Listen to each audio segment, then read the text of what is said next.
ГСП онлайн. Городские новости сейчас. Вторник, 11:30. Ухтинский специализированный дом ребенка. На сегодняшний день тут воспитываются порядка 50 малышей до 4 лет.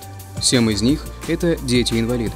Как говорят сотрудники учреждения, зачастую родителям приходится отдавать таких детей из-за того, что им нужен специальный уход. Педагоги и врачи занимаются с такими воспитанниками 24 часа в сутки. Медикаментозная и психологическая помощь дают свои результаты. Ребенок, попадая здесь с безнадежным диагнозом ДЦП, который лежит, он под воздействием медикаментозного, педагогического лечения и процесса, он начинает ходить и превращается в полноценного человечка. Он начинает говорить и догоняет практически своих без изъянов, без физических и умственных изъянов сверстников. В доме малютки есть как сироты, так и малыши, которых тут оставили на время из-за сложной жизненной ситуации родителей. К сожалению, только 1% таких ребят возвращается к своим биологическим родителям. В целом же ситуация с детьми, оставшимися без попечительства родителей, имеет положительную динамику.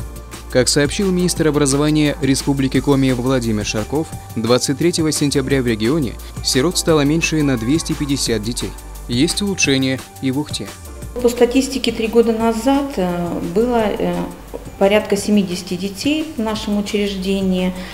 И, в принципе, процент усыновления поддерживается на уровне 70%. То есть статистика идет такая. Сейчас, естественно, детей меньше у нас.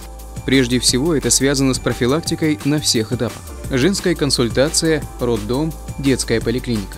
Так же, как утверждают сотрудники Ухтинского дома ребенка, меняется и сознание граждан. Стираются стереотипы о приемных детях. В итоге число детей, живущих в казенных учреждениях, снизилось с 1600 до 1100. Есть надежда, что эта тенденция и дальше будет положительной. Ведь каждому ребенку нужен свой родной дом и семья.